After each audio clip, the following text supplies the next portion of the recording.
Prime Minister commits to delivering security, jobs, housing, investments and better roads to Montego Bay. Expresses satisfaction with the pace of works on the 3 Miles bypass and pledges support for innovations in science and technology.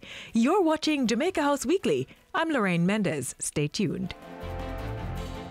Prime Minister Andrew Holness is now in the United States capital of Washington, D.C. for the International Monetary Fund's Conference on Building Resilience to Disasters and Climate Change. On Monday, Mr. Holness addressed the IMF's high-level conference on the Caribbean's experience in building climate change resilience.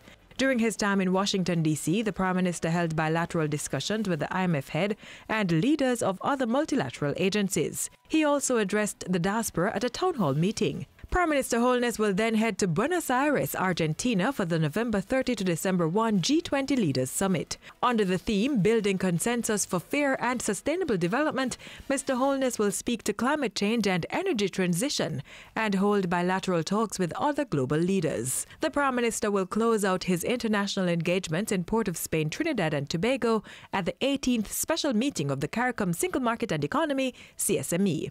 The CARICOM chairman will also hold talks with the country's Prime Minister, Dr. Keith Rowley. Dr. Horace Chang is in charge of the government until Mr. Holness returns on December 5. Before his departure, the Prime Minister issued 57 awards to youth who've made invaluable contributions in various areas of national life. At Saturday's Prime Minister's Youth Award for Excellence, Mr. Holness praised the awardees for their work and pledged to continue to see to their development. Your self-actualization is the actualization of the entire country. Your success is the success of our beloved nation. We want to work with you. We consider your views and ideas important. We want to involve you in charting the direction of our country. We are unwavering in the pursuit of the development of every single young Jamaican. The 57 youth were drawn from 12 categories, including nation builder, academics, sports, art, entrepreneurship, and science and technology. Generally, I'm satisfied that China Harbour is moving very quickly to have the work done and that the quality of work is up to the highest standards possible.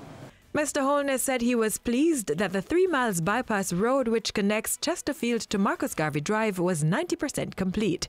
He disclosed plans to improve drainage, install streetlights and increase security along the bypass. It will be part of the patrol schedule of the Hunts Bay Police.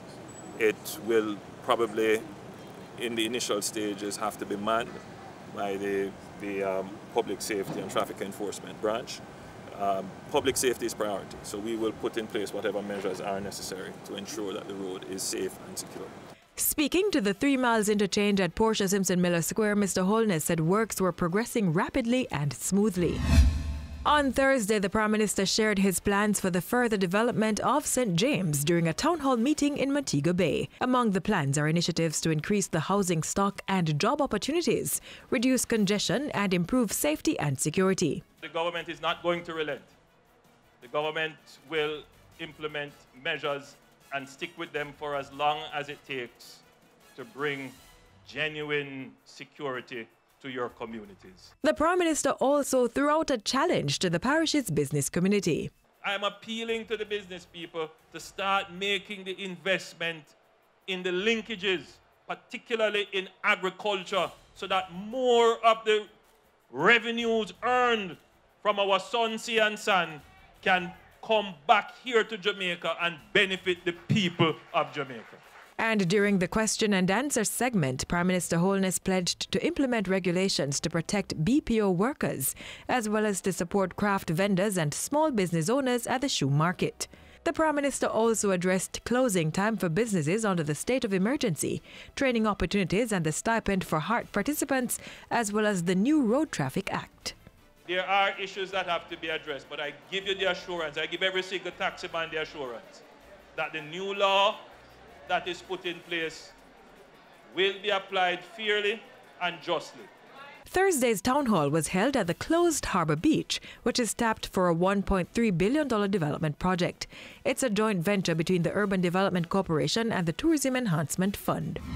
Prime Minister Andrew Holness was on hand Wednesday to participate in the biennial National Medal for Science and Technology and Innovation Awards ceremony. Former Prime Minister Edward Seaga was honoured with a 3D portrait of himself for outstanding contribution to the sector's development. Other Jamaicans were awarded for their innovation and creativity in several fields, including Joyce Spence, who copped the National Medal for Science and Technology. Chris Daring of Ready TV won the National Innovator of the Year award.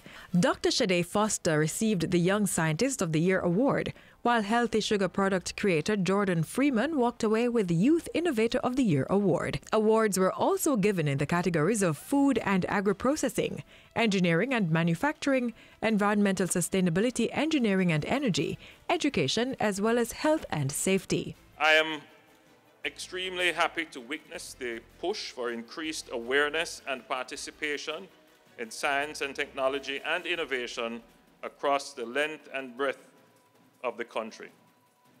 It is one of the ways in which we can find the hotspots of creativity and nurture them into enterprises that will be successful nationally and globally, building on the strength of brand Jamaica. Back at his office, Prime Minister Andrew Holness held talks with a delegation from the Young Entrepreneurs Association of Jamaica, YEA. Tuesday's meeting came a day before the association's annual expo for National Entrepreneurship Week. And on Wednesday, Mr. Holness received representatives from the Postal Corporation of Jamaica. The team updated the Prime Minister on developments in the sector, including the $47 million being used to transform the island's postal service into an international system. And that's how we close out Jamaica House Weekly. Be sure to join us next time for more of the news stories coming out of the office of the Prime Minister.